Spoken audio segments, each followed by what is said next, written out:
Hi, everybody. Rajee Narinesingh here. So I'm sure you all can relate to feeling like the outsider, or even being the outsider for that matter.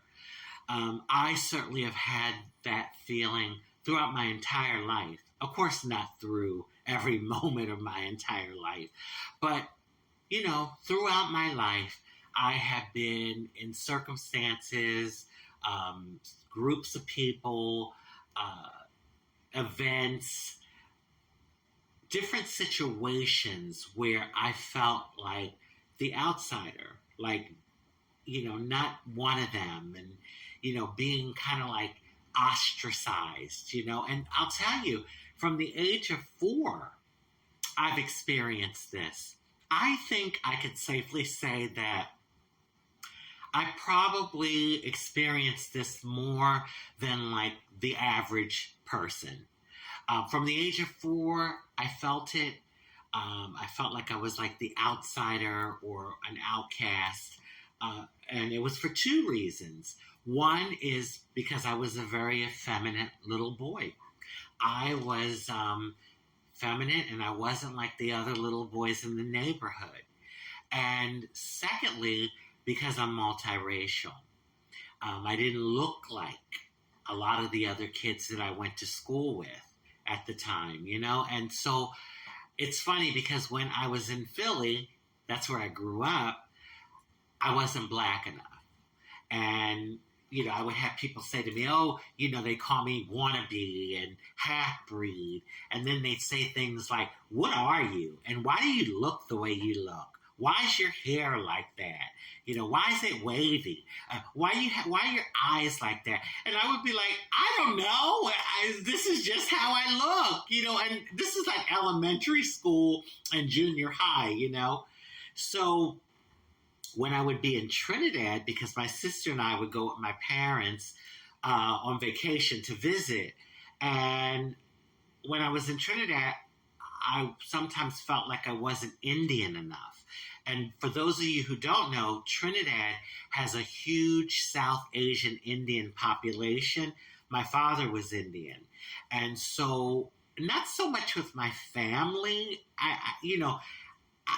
My family didn't make my sister and I feel that way. Although my sister looks a lot more Indian than I do. She took more from my dad. I took more from my mom. And I guess I'm more of a mix, but my sister really looks Indian. So, but yeah, the family didn't make us feel that way. But there's a word that they have for us, and it's called dogla.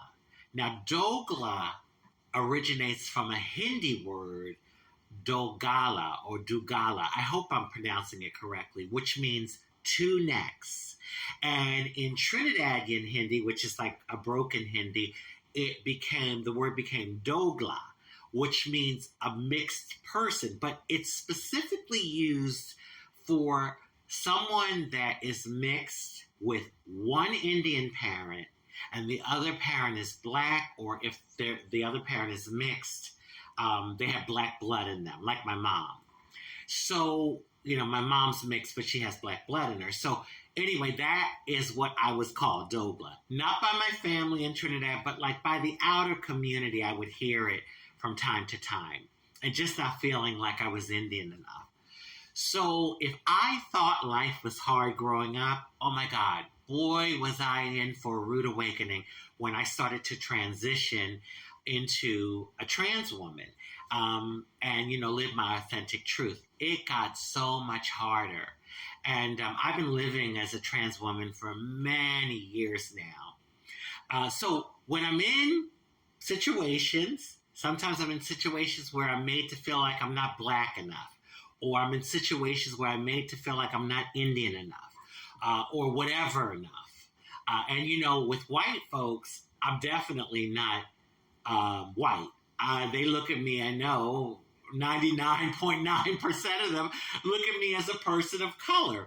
Maybe they might not know that I have black in me or whatever, but I'm certainly not white. So, also dealing with, someone that may be prejudiced and all that comes with that.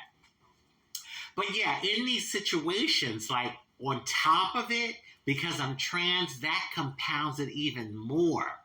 And especially in straight circles, like, when I'm in straight situations where there's a lot of heterosexual people. And so recently I was at an event and I was feeling this way. It was like the looks that you could feel it so thick, almost like you felt like you could cut the energy with a knife. It was looks of negative judgment. I got a lot of them. There's a lot of people there. And, like looks of disdain and laughing at me, and whispering negative things about me. I could feel it. I saw it. And it was just like so, almost so overwhelming for me. Not that I'm not used to it. I've been through it before. But when the negative energy is so thick like that, oh my gosh. These people, they're walking around like, looking at me like, what the F are you? And I want to say back, an effing human being. That's what I am. An effing human being. And by the way, your shit stinks too. Just to remind you of that.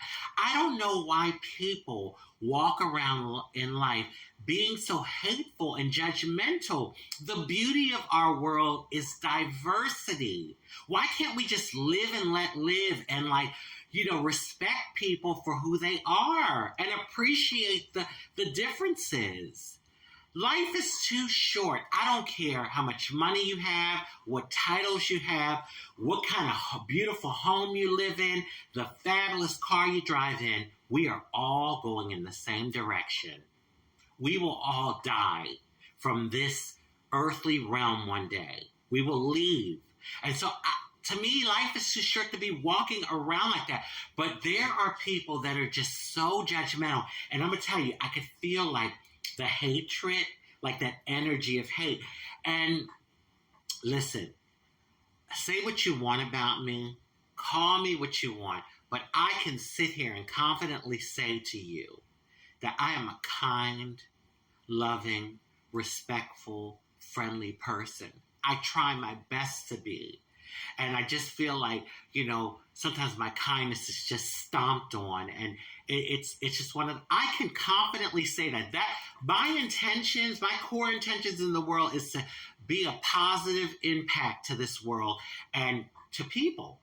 And so I can confidently look in this camera and say that to you. And I can't understand why people judge me in such negative ways sometimes. Thank God. And this is such a blessing to me that I do have people out there in the world that see my light, that love and respect me. And I'm going to tell you, a lot of times it happens when I'm in these type of situations that I'm talking about, at an event or somewhere where I feel like I'm being ostracized, and I'll run into someone. And that happened at this last event. This girl came up to me. She's like, "You don't know me, but I follow you on social media, and you are such a light in the world, and you're so inspirational." And let me tell you, I needed to hear that so bad in that moment, because I really I was sad. It made me so sad, feeling that negative energy. And so I don't understand it. Why can't people see my light? I don't understand it. Oh, wait a minute. Maybe they see it, but they can't take it. They can't stand the light. Put on some sunglasses and shades, okay, if you can't take Rajee's light. No, but, I'm going to continue carrying on. As sad as I feel and wanting to give up, because it's that feeling of just wanting to give up, call it a day. And let me tell you, I don't know sometimes how I've made it this far, but yes, I do. Because of my spirituality, my family that loves to support me, friends, my activism. There's a lot of reasons, my therapist. But sometimes with all of that, I just want to throw it out the window and just give up. But I'm going to try my best to continue on, y'all, and keep shining bright